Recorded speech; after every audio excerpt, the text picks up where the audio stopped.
reservas. Pero vamos a hablar de esto con Marina Dal Poyetto, que ya está aquí con nosotros.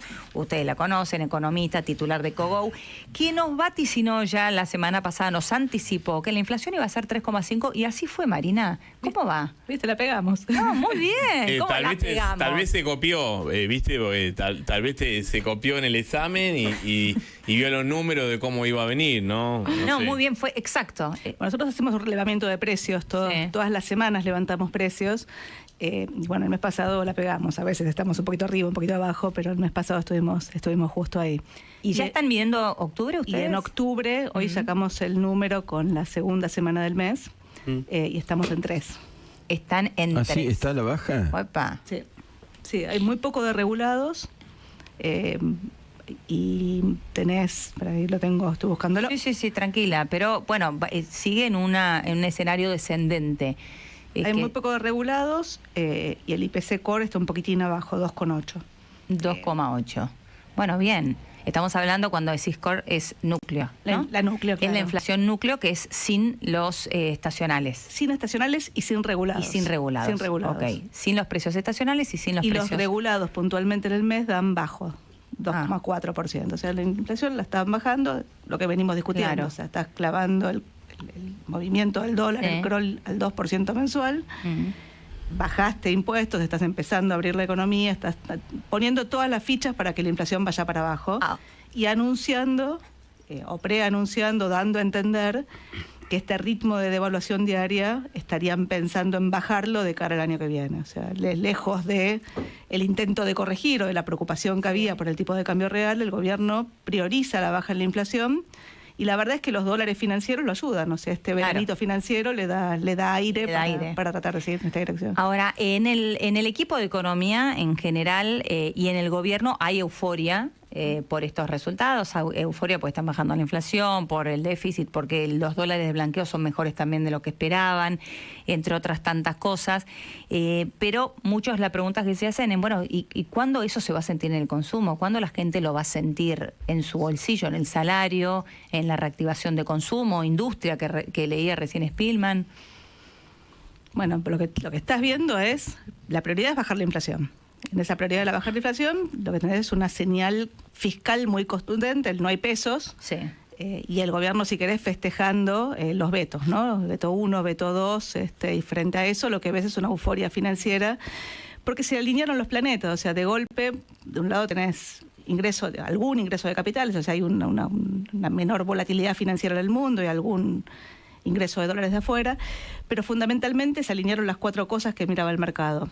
Una era la baja en la inflación, o sea, después de 4 meses clavado en 4, la inflación bajó al 3,5 y la expectativa de octubre vuelve a bajar. El segundo es los números fiscales siguen mostrando superávit. La cuenta de intereses no refleja los intereses de la deuda en pesos que pasó del Central del Tesoro, pero no importa, digo, lo que estás mirando es mes a mes, superávit primario y superávit financiero.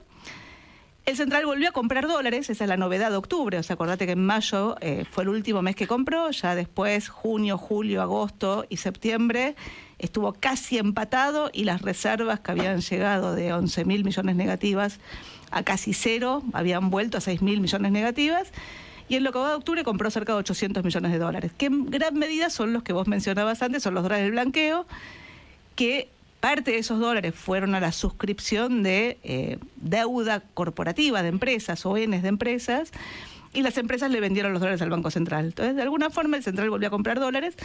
Y el tercer punto es, de nuevo, digo, la señal de los vetos y la lógica, no digamos, acordate que Milei había caído en las encuestas, bueno, la expectativa de que esos números estén estabilizándose ahora, bueno, digo, te construyó esta historia financiera donde los financieros caen, cuando no caen el gobierno se asegura de que caigan, y es larga vida al crawl, ¿no? Al crawl, a la devaluación. No, larga vida al carry, ¿no? Digamos, a colocarte en tasa de interés esperando que el dólar se quede planchado, los dólares planchados. El dólar oficial, 2% por mes, el dólar financiero clavado vale lo mismo que valía en octubre del año pasado. ¿Hoy que tenemos una brecha de cuánto? ¿Del 30? No, está abajo del 30. ¿Está abajo del 30? Y si dijiste que el dólar oficial vale 1.000, casi 1.000, 9.99. Sí, 9.99,50. Y los dólares financieros están abajo de 1.200. ¿Cuándo hay registro de una brecha tan cerquita de los últimos 15 años? Por lo menos no tengo recuerdo. Bueno, con Macri vos no tuviste brecha. Claro, cuando levanta el cepo. Macri levanta el cepo, no tuviste brecha. Y antes vos no tuviste brecha hasta 2012. En 2012 es cuando se instala el cepo. Cuando mete el gobierno se fuma los dólares, o sea, te quedaste con déficit de cuenta corriente, y a partir de ahí, en vez de corregir, lo que hiciste fue instalaste el cepo y ahí arranca la brecha. Primero era baja y después la brecha fue subiendo. El promedio de brecha entre 2012 y 2015 es del 40%. El promedio de brecha entre 2020 y 2023 es del casi 90%, wow, pero mirá. con picos de 200. Tuviste momentos donde la brecha fue a 200, o sea, Claro. 3 veces el contado con Ahora, liquidación. fíjate, yo no recordaba que era desde 2012 que se instaura el cepo, lo difícil que es después salir del Claro, cepo. y ahora hacia adelante con el cepo Bueno. se manifiestan prudentes, ¿no? Mi lectura es que el esquema es cepo dependiente, o sea que es muy difícil que vos Cepo puedas hacer. dependiente, interesante. ese Porque concepto. vos lo que tenés es, por un lado, tus reservas siguen Sí. siendo negativas, estás comprando, pero por ahora son negativas. Hay que ver, digamos, cómo evolucionan, y de nuevo, de cómo evolucionen va a depender la posibilidad de volver a los mercados de crédito para refinanciar los vencimientos de la deuda. Por ahora venís pagando con reservas y con financiamiento de corto plazo, o sea, la baja del riesgo país a la zona de 1.100 puntos básicos te da aire. No digo por un lado, pero por otro lado, tu stock de deuda en pesos, medida en dólares, sigue siendo el mismo, y la concentración de vencimientos de esa deuda en pesos está toda junta, entre lo que por ahora no hay ningún problema, porque como te paga tasa de interés, el dólar oficial se mueve a la mitad de la tasa, o sea, una va al 4, 3.90 y el otra va al 2. 2% en dólares por mes es un montón, pero con el dólar financiero clavado es 4% en dólares por mes, es un rendimiento inédito. Entonces, por ahora, digo, la deuda de pesos se sigue refinanciando dentro de los controles de capitales. Ahora, si vos quisieras remover el cepo con un dólar que está atrasado, con reservas en el Banco Central negativas y con esta concentración de vencimientos de la deuda, bueno, digo, esta estabilidad financiera, que es la prioridad para tratar de poner la inflación en régimen, La pones en juego. y la pones en juego. De mínima. Ahora, ¿y el consumo? Vuelvo con esto. Digo, porque hay mucha gente que dice, bueno, sí, a mí me encanta todo lo que me están diciendo, pero yo no lo estoy sintiendo en mi diaria en el consumo. Y hay otros que te dicen, bueno, sin este primer paso, sin ordenar la economía, es imposible que después vayamos a un consumo real, no un consumo burbuja o con anabólicos como hemos tenido en la Argentina.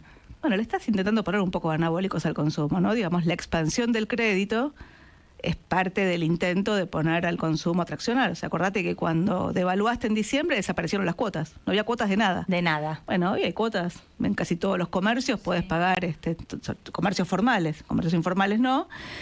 Y empieza a haber un aumento fuerte en el crédito para consumo y en el crédito para empresas, desde niveles ridículamente bajos. El crédito en Argentina tiene niveles, después de haber subido casi 50%, digamos, desde los mínimos, hoy el crédito total en la Argentina son menos de 7 puntos del producto.